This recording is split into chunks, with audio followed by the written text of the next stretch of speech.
ओम की ध्वनि ओ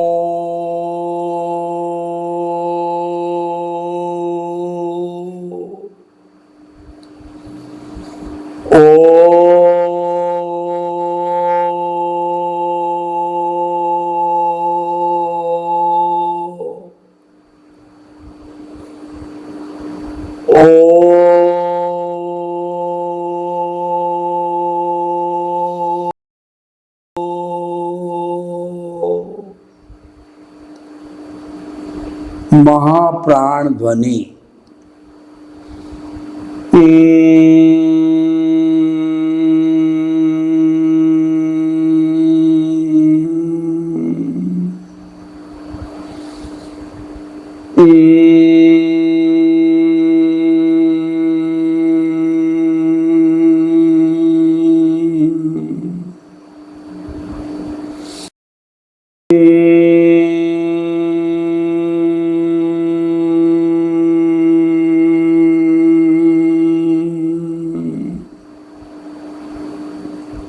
भाई और बहनों, मातृशक्ति को नमन। आज का हमारा बहुत सुंदर विषय वो है विद्वान और पंडित का भेद। जो इंटेलेक्चुअल लेवल पर काम करता है, उस होराइजन में रहता है, वो विद्वान कहलाता है।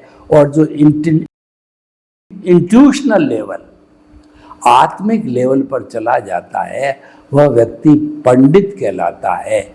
विद्वान और पंडित के अंदर बहुत बड़ा अंतर होता है। विद्वान एक शिक्षित व्यक्ति होता है, डिग्रीधारी होता है, और वो अच्छा बोल सकता है, अच्छा ज्ञान ले सकता है, अच्छा ज्ञान दे सकता है। लेकिन जो पंडित होता है वह चरित्रवान होता है। यानी कि हमारा जो बुद्धि, वहाँ पर शब्द आते हैं। बुद्धि के लेवल के अंदर शब्द आने से वो भेद पैदा करते हैं। मुंडे मुंडे मतिर भिन्ना।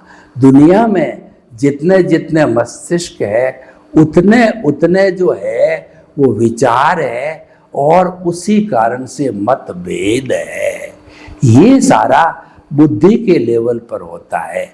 लेकिन जो ही व्यक्ति उस लेवल, शब्दों की सीमा को अशब्द की दुनिया में जाता है, इंट्यूशन की दुनिया में जाता है, प्रभु की दुनिया में जाता है, भेद विज्ञान में जाता है, तब वहाँ पर उसको सत्य की प्राप्ति होती है। यूनिवर्सल ट्रुथ मिलता है, सार्वभौम सत्य मिलता है। क्योंकि उसके अंदर जो वाइब्रेशंस का युग है वो, तो वहाँ पर सबको एक तरह की वाइब्रेशन मिलती। वाइब्रेशन बोलती नहीं है, उसमें शब्द नहीं है, तो भेद होने का प्रश्न। महावीर देखे, चाहे जो है वो हमारा ईसा मसीह देखे, चाहे मोहम्मद साहब देखे, चाहे गुरु नानक देखो, चाहे आप देखो, चाहे मैं देखूं, उस लेवल में सबको एक सा सत्य दिखाई देता है। इसी कारण से हमारे जो धार्मिक ग्रंथों को हम पढ़ें, तो सभी धार्मिक ग्रंथों में एक सिमिलर बात इंसानियत की बताई है, मानवतावाद की बताई है कि दुख न देना ये सबसे बड़ा धर्म बताया है। पर हित सरिस धर्म नहीं भाई, पर पीड़ा सम अदमाई। यानी किसी के हित करना उसके समान कोई धर्म नहीं है, और किसी को पीड़ा पहुंचाना उसके समान दुख नहीं है। ये सभी धर्म ग्रंथों में लिखा हुआ है। क्योंकि उन धर्म ग्रंथ के जो प्रवक्ता है, जो संस्थापक है, उन सब ने इंट्यूशनल लेवल पर जाकर के एक है। तो भाइयों और बहनों, इस एपिसोड के माध्यम से हम आपको बताना चाहते हैं कि हम व्यवहार जगत से जो है, हम पारलौकिक जगत में भी जावें। वो पारलौकिक जगत होता है, प्रभु का जगत होता है। उस जगत के अंदर हम और हमारे भगवान होते हैं, मैं और मेरा प्रभु होता है। तीसरा कोई परिंदा भी पर नहीं मार सकता। आपकी कितनी प्रिय पत्नी, वह आपके प्राइवेट जगत में दस्तक नहीं दे सकता है। आप और आपका प्रभु है, आपस में बात कीजिए, सलाह कीजिए और आशीर्वाद लीजिए। प्रभु को जो है आप ये सांत्वना दीजिए कि आप मुझे शक्ति दो, जागृति दो, मैं आपको इस अज्ञान रूपी कारावास से बाहर निकाल करके आपको मुक्त बनाऊंगा, आपको इस कुदरत की सबसे शक्तिशाली आत्मा बनाऊंगा, ऐसी शक्ति दो। प्रभु, मैंने जीवन में बहुत सी गलतियां की है, मुझे क्षमा करो, क्षमा करो, क्षमा करो। मैं अज्ञानी हूँ। परम विनय से आपके चरणों में नतमस्तक होकर के संसार रूपी नाटक के प्रारंभ से अधिक क्षण जो मैंने जो किसी भी प्राणी को मन से, वचन से, काया से, करने से, करवाने से, अनुमोद ने किसी को कष्ट पहुंचाया है, तो मुझे क्षमा करो, क्षमा करो, क्षमा करो। प्रभु शक्ति प्रभु से मांगिए, क्योंकि प्रभु है वो अनंत ज्ञान, अनंत दर्शन, अनंत शक्ति, अनंत सुख का धाम है। वो तो मुक्ति में जाने वाला शुद्ध स्वरूप का परमात्मा भी हम बने नहीं हैं, लेकिन भीतर परमात्मा विराजमान है। वो इस अज्ञान की प्रेजेंस के कारण जो है वो बद्ध आत्मा बना हुआ है। तो भाई और बहनों, इंट्यूशनल लेवल जो है पंडित का लेवल है, और जो है हमारा इंटेलेक्चुअल लेवल है वो आत्मा, वो हमारी बुद्धि के लेवल पर काम करने का लेवल है, वो व्यवहार जगत है। तो दो तरह के जगत हमारे पास में आ गए, एक व्यवहार जगत और एक प्रभु का जगत, जिसको निश्चय का जगत कहता है। हमको दोनों जगत के अंदर बराबर बराबर गोते लगाने चाहिए। भीतर में जगत में जाने के लिए एक प्रयोग कराता हूँ, उस प्रयोग के तहत आप प्रभु के दर्शन कीजिए। आंखें कोमलता से बंद कर दीजिए और हमारी जो कमर है वो रीढ़ की हड्डी है, एंटीना की तरह सीधी रहे और आंखें कोमलता से बंद रहे, और अपने हाथों की मुद्रा को जो है ज्ञान मुद्रा में कर लीजिए।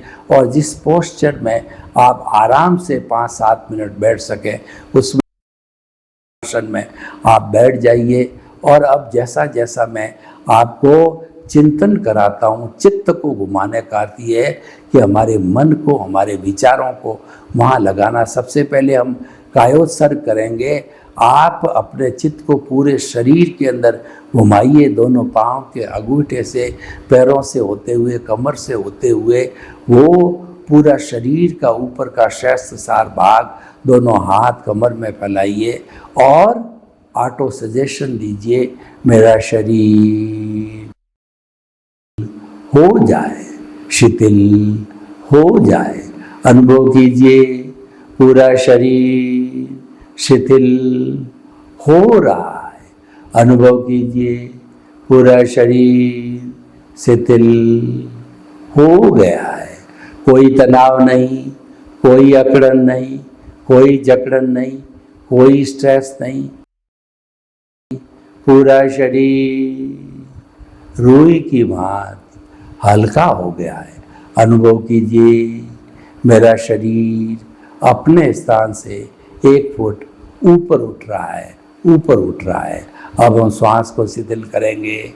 दोनों नथुनों के बीच में चित्त को केंद्रित कीजिए और जो है श्वास के साथ में गुलाबी रंग के चमकते हुए परमाणु खींचिए, और उन परमाणुओं का हमारा दर्शन के अंदर आज्ञा चक्र है, जहाँ पर हम टीकी देते हैं, वहाँ पर गोल चक्कर बनाइए।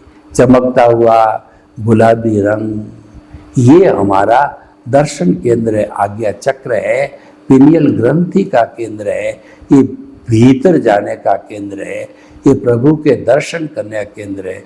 इसे आप भीतर जाइए, भीतर जाइए, भीतर देखिए कि कई गेट लगे हुए, कोई महापुरुष आता है और गेट लगे, भीतर भीतर गेट के भीतर जाते रहिए, जाते रहिए, जाते रहिए। हमारा प्रभु है वो अरूपी है, लेकिन रूपक के रूप में हमने सामने प्लेटफॉर्म के ऊपर 3 पट्टियाँ हमको दिखाई दे रही है। पहली पट्टी अरुण रंग की चमकती हुई पट्टी, दूसरी पट्टी हल्दी के कलर की पीली पट्टी चमकती हुई, ट्यूबलाइट के रंग की सफेद पट्टी चमकती हुई। ये तेजो पद्म शुक्ल लेशा है, ये शुभ भाव है, ये शुद्ध भाव है और ये प्रभु का प्रतीकात्मक चित्र है। तो अब जो है आप इस पर ध्यान कीजिए, चमकते हुए गुलाबी रंग के तेजोलेशिया से आपको शांति मिलेगी। पद्मलेशिया पर ध्यान करोगे आनंद की प्राप्ति होगी, शुक्लेशिया पर तो प्योरिटी की प्राप्त होगी। ये प्रभु के दर्शन हो रहे हैं, प्रभु के चरणों में बैठिए, प्रभु से आशीर्वाद लीजिए और प्रभु से जो है जो आपको अपने जीवन को उन्नत करने के लिए मांगना है वो मांगिए। प्रभु से मांगिए कि प्रभु आप सिद्ध बुद्ध मुक्त बनो, मैं भी आपके साथ चलूँगा, मुझे ऐसी शक्ति दो, जागृति दो कि मैं आपको सिद्ध बुद्ध और मुक्त बनाऊं, आपका अज्ञान को नाश कराऊं। तो अब जो है हमारा ये दिल हो गया और प्रभु के दर्शन भी हो गए। तो शरीर और श्वास दोनों मित्रों को धन्यवाद दीजिए और अपने मूल स्वरूप में आइए। प्रभु ने आपको आशीर्वाद दिया, वो आशीर्वाद आप हाथ की हथेलियों पर आ गया है। उस हथेलियों को 3 बार मसल करके और अपने शरीर पर स्थापित कीजिए और शांति को, प्रभु के जो है वह आशीर्वाद को स्वीकार कीजिए। तो इस तरीके से भाई और बहनों हमें अंतर दर्शन करना है, हमें अपने स्वरूप का दर्शन करना। आज का हमारा विषय है कि पंडित और विद्वान का भेद। आपको पंडित बनना है, विद्वान आप कम हो ज़्यादा हो चलेगा, लेकिन आप पंडित बन गए तो इसका अर्थ है कि आपके जीवन का निष्कर्ष हो गया। मैं आपको उदाहरण दूं, मैं मेरे स्वयं का घर का उदाहरण दूं कि मेरे माता पिता बिल्कुल पढ़े हुए नहीं थे, क्योंकि जिस गांव के अंदर मेरा गांव के अंदर न बिजली थी, न पानी था, न सड़क था, न स्कूल था, पानी खारा था और कुएं के अंदर, और जो है माता पिता को पढ़ने का कोई अवसर नहीं। मुझे भी गांव में अवसर नहीं मिला तो माता पिता ने किसी भी तरीके से बालू रेत पर कक्के कड़ी मम्मे मण की माज नहीं सीखी। उससे हम 10 भाई बहनों को पढ़ाया लिखाया, हमको विद्वान बनाया, हमको कई भाइयों को, करोड़पति बहनों को अच्छे अच्छे संस्कार देकर अपने अपने घरों के अंदर भिजवा दिया। सभी भाई बहन सुखी है और सभी भाई बहन जो है माता पिता के सुसंस्कारों के कारण अच्छी लाइन में है, व्यसन मुक्त है, वो परोपकार करते हैं, वह जगत कल्याण लोक कल्याण की भावना से सभी ओतप्रोत। ऐसा क्यों हुआ? ऐसा इसलिए हुआ कि हमारे माता की इंटेलेक्चुअल ज़्यादा नहीं थे विद्वान, लेकिन पंडित अवश्य थे। वो सूझबूझ से काम करते थे, वो प्रज्ञा के लेवल तक चले जाते थे, वो इंट्यूशनल होते थे। उनके पास पढ़ाई का साधन न होने से भीतर का साधन आता था। वो ध्यान में रहते थे, वो समाई करते थे, वो प्रभु भक्ति करते थे। इसीलिए उनका ये इंट्यूशनल भाव हुआ और उसी के कारण उन्होंने समस्त बच्चों को अच्छे अच्छे संस्कार दिए। ऐसा मेरे नहीं है, और भी घरों में होता है, लेकिन जो इंट्यूशनल होता है वह पंडित कहलाता है। और पंडित विद्वान जो आज के पढ़े लिखे लोग हैं वो घमंडी है, वो घर का छोटा मोटा काम नहीं करते, झाड़ू नहीं निकाल सकते, कोई भी सफाई नहीं कर सकते, और वो अपने घमंड के वशीभूत होके कहते हैं घर का झाड़ू लगाना मेरा काम है, मैं तो पढ़ा लिखा हूँ, कैसे लगा सकता हूँ। और वो हर बात में वो ये झलकाते हैं कि मैं तो अलग हूँ, मैं तो शिक्षित व्यक्ति हूँ, और दुनिया को इन्फीरियर समझते हैं, अपने आप को सुपीरियर समझते हैं। तो इस कारण से वो सोसाइटी से कट ऑफ हो जाते हैं और अपने संसार में रहने लग जाते हैं। जबकि बेचारा पंडित होता है तो कोई भी व्यक्ति आता है उसके भीतर विराजमान शुद्ध आत्मा भगवान को निर्दोष दृष्टि से नमन करता है, यानी वो समदर्शी होता है, वह आत्मतुला के सिद्धांत पर काम करने वाला होता है, वह सबके भीतर अपने जैसी एक सी आत्मा का निवास देखता है, वो निमित्त होता है, वो निर्दोष होता है, वो अकर्ता होता है और वो शुद्ध आत्मा होता है। लेकिन जो विद्वान है, इंटेलेक्चुअल लेवल से ग्रसित होता है, पढ़ा लिखा व्यक्ति, आजकल इंजीनियर, डॉक्टर, चार्टर्ड अकाउंटेंट और जज जितने कथित पढ़े लिखे विद्वान लोग हैं, वो सबसे ज़्यादा बुराइयां करते हैं, वो घूस लेते हैं, वो अपराध करते हैं, वो सुसाइड करते हैं, वो रेप करते हैं, वो हत्या करते हैं, वो जो है घर के अंदर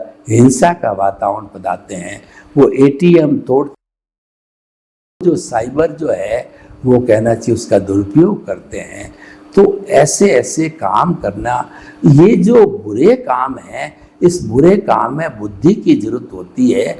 अगर उस बुद्धि का दुरुपयोग किया जाता है तो व्यक्ति बुरे काम में सफल होता है, और सदुपयोग करता है तो व्यक्ति लोक कल्याण, जगत कल्याण और परोपकार, दूसरे के भले में सकता है। हमारे पास में चाकू है, उससे हम फ्रूट को भी सुधार सकते हैं, सब्जी को भी सुधार सकते हैं, और रस्सी भी काट सकते हैं, और भी कोई अन्य चीज़ का उपयोग करना हो वो हम कर सकते हैं। लेकिन उसी चाकू को व्यक्ति दुरुपयोग करता है तो क्रोध के वशीभूत, अहंकार के वशीभूत वो किसी का मर्डर भी कर सकता है। तो उसमें बेचारे चाकू क्या दोष है, जो एप्लीकेशन करने वाला है उसका दोष होता है। तो भाई को कोई भी चीज़ का दुरुपयोग नहीं करना चाहिए। आपके पास ज्ञान है तो दुरुपयोग क्यों करो, आप सदुपयोग करो। आप इंट्यूशनल लेवल में चले जाओ, ऑटोमेटिकली सदुपयोग हो जाएगा, क्योंकि इंट्यूशनल लेवल में विनय के भाव आते हैं। जो विद्वान होता है उसको विनयशील होना चाहिए। पर आज की शिक्षा में IQ तो बहुत बढ़ा दिया गया है। EQ यानी इमोशनल क्वोशेंट है, जो भीतर जाने का ध्यान करके और अपने स्वरूप का जो है निरीक्षण करने वाला मिसिंग पार्ट है। इंट्यूशनल नहीं होने के कारण वो लोग जो अहंकारी बन जाते हैं, झूठे बन जाते हैं, चोर लुटेरे बन जाते हैं, लग जाते हैं। तो भाई और बहनों, हम आपको बताते हैं कि पुरानी जो गुरुकुल प्रणाली थी उसके अंदर जो बच्चों को 25 साल की उम्र के अंदर सम, शम और शम की जो कहना चाहिए संस्कार दिए जाते थे, वह संस्कृति सिखाई जाती थी। सम का मतलब समता भाव, आपके साथ में उतार आवे, चढ़ाव आवे, कोई आपको लज्जित करे, कोई आपकी प्रशंसा करे, कोई आपको कैसा भी व्यवहार करे तो उसको एक सा समझो, समभाव रखो, प्रतिक्रिया विरक्ति करो, यानी उसके साथ प्रतिक्रिया मत करो, उसका जवाब मत दो, उसको एक्सेप्ट मत करो। तो जिसने गाली दी है वो उसके पास लौट के चली जाएगी। आपका करने वाले का बिगाड़ होगा, आपका क्या बिगाड़ होगा। लेकिन आप अगर इंट्यूशनल नहीं हैं और आप इंटेलेक्चुअल हुए हैं तो आप अपने उस ज्ञान का जो कहना चाहिए दुरुपयोग करके आप कहोगे मैं कौन सा कम हूँ, मैं तो तुम्हारे से ज़्यादा जानता हूँ। मारता है, टिट फॉर टैट करता है, ईंट का जवाब पत्थर से देता है, और गाली गलौज के साथ में और गाली गलौज बढ़ा देता है। उससे कोर्ट कार्रवाई हो जाती, पुलिस कार्रवाई हो जाती है और काम बढ़ जाता है। तो भाइयों और बहनों, हम आपको बताना चाहते हैं कि इंट्यूशनल लेवल पर जाकर के आप अपने जीवन को अच्छा बना सकते हैं। उसके लिए मैं आपको कुछ सूत्र बताना चाहता हूँ कि इंट्यूशनल लेवल के अंदर कैसे जाए। तो इंट्यूशनल लेवल में जाने के लिए सबसे बड़ा वो है आर्ट ऑफ द विजन, यानी आपके मस्तिष्क में ये फिट कर दीजिए कि मैं अलग हूँ, ये शरीर अलग है, शरीर तो नाशवान है, मैं तो मन वचन का से मुक्त ऐसा शुद्ध आत्मा हूँ, और मन वचन काया ये कुदरती रचना है, ये तो हमारा हिसाब है, ये परिणाम है, ये ऑटो मोड से चलता है। और ये कुदरत के द्रव्य क्षेत्र जो साथ साथ ही चलने वाला है, तो ये अलग है, मैं अलग हूँ और मन वचन काया कुदरती रचना से मुक्त, ऐसा मैं शुद्ध आत्मा हूँ। यानी केंद्र में आत्मा को विराजमान कर दो और देहाध्यास को अलग कर दो, प्रकृति और पुरुष को अलग कर दो, तो देहाध्यास अलग रहेगा और आप आत्मा के अंदर विचरण करेंगे। तो नेचुरली प्रभु के जो गुण हैं, जो ज्ञान दर्शन है, उसकी एप्लीकेशन होती रहेगी और उससे जो है वो बोझ नहीं पड़ेंगे, क्योंकि शुद्ध भावों की एप्लीकेशन आप कर रहे हो। और इंट्यूशनल लेवल में हम चले जाते हैं तो वहाँ पर शुभ और अशुभ भाव होते हैं, क्योंकि हमारा मन वचन काया बुद्धि से जुड़ा हुआ होता है। जहाँ मन वचन काया की एप्लीकेशन होती है, हम देहाध्यास से जुड़ते हैं। और जहाँ हम चेतन के पाले में रहते हैं, वहाँ पर जो है हम आर्ट ऑफ द विजन के पाले में रहते हैं। तो देहाध्यास में हमारा जो है वो मिथ्या ज्ञान, मिथ्या दर्शन, मोहनीय कर्म की एप्लीकेशन होती रहेगी और हमारा जो कॉजल बॉडी, कर्म शरीर, आत्म शरीर अज्ञान है, वो और मजबूत होता रहेगा और मजबूत होता रहेगा। वो हमको भव भवांतर में जो घुमाता रहेगा। जबकि वास्तव में जीवन का उद्देश्य है कि मन वचन काया, जिसकी वजह से जो हमको इफेक्ट मिलता है, इसका कॉज अज्ञान है। उस अज्ञान को धीरे धीरे धीरे रिड्यूस करके जीरो करना, कि अज्ञान जीरो होगा तभी शाश्वत सुख की प्राप्ति होगी। तभी हमारा जो ज्ञान दर्शन है वो डेवलपमेंट करके वो 360 डिग्री के अनुभव जाएगा और वह स्थिति केवल दर्शन की होती है। नेक्स्ट बर्थ में केवल ज्ञान होता है, यानी वह विश्व का सर्वश्रेष्ठ व्यक्ति बन जाता है, वो ब्रह्मांड का सबसे महान व्यक्ति बन जाता है और वो शाश्वत सुख का जो है कि वो शाश्वत सुख को पाने का अधिकारी भी बन जाता है। तो भाई और बहनों, हमारे को पाना है शाश्वत सुख की नींव लगाना, क्योंकि शाश्वत सुख हाथों हाथ एक जन्म में नहीं मिलता है, आने वाले जन्मों में तो वो अवश्य मिल जाता है। तो नींव लगी होगी तो ये हमारा मुख्य जो मेन पॉइंट है वो ज्ञान दर्शन का डेवलपमेंट होता रहेगा और वो प्रोपोर्शनेट अनुभव का डेवलपमेंट कराता है और प्रोपोर्शनेट वो अज्ञान को घटाता रहता है और इसकी बढ़ोतरी करता है। दोनों पैरेलल चलते रहते हैं, तो पैरेलल चल के हमको अंतिम मंजिल को प्राप्त करना है। तो भाई और बहनों, ये जो भेद रेखा हमने खींची, उसके लिए मैं कुछ आपको प्रयोग बता रहा था कि हमारा जो सबसे बड़ा साथी है ये श्वास है। ये श्वास आता है जाता है, इसीलिए कहा जाता है कि जब तक जो सांसा तब तक आशा। जब तक हमारा सांस चलता है तो हमको आशा रहती है, चला जाए चाहे उसको लकवा मार दे तो भी उसको आशा रहती कि जिंदा है। घर वालों को आशा रहती कि वो जिंदा है, उसको जलाया नहीं जाता है। लेकिन जब सांस निकल जाता है तो डॉक्टर स्वयं कहता है नाउ ही इज डेड। ये जो है अब मुर्दा हो गया है, बिना ज्ञान दर्शन वाला हो गया है, बिना अनुभूति वाला हो गया है, उसको जला दिया जाता है। तो भाई और बहनों, देखिए, जिससे हम समस्त क्रियाएं करते थे और आज उसको शव के रूप में जलाया जाने लग गया। इसका मतलब ये हमारा भेद रेखा हमको इंट्यूशनल और जो है हमको इंटेलेक्चुअल के लेवल पर ले जाती है। तो हर हालत के अंदर हमारे दोनों लेवल अच्छे हो जाए तो बढ़िया है, लेकिन प्रेफरेंस है हमारा इंट्यूशनल लेवल को देना चाहिए।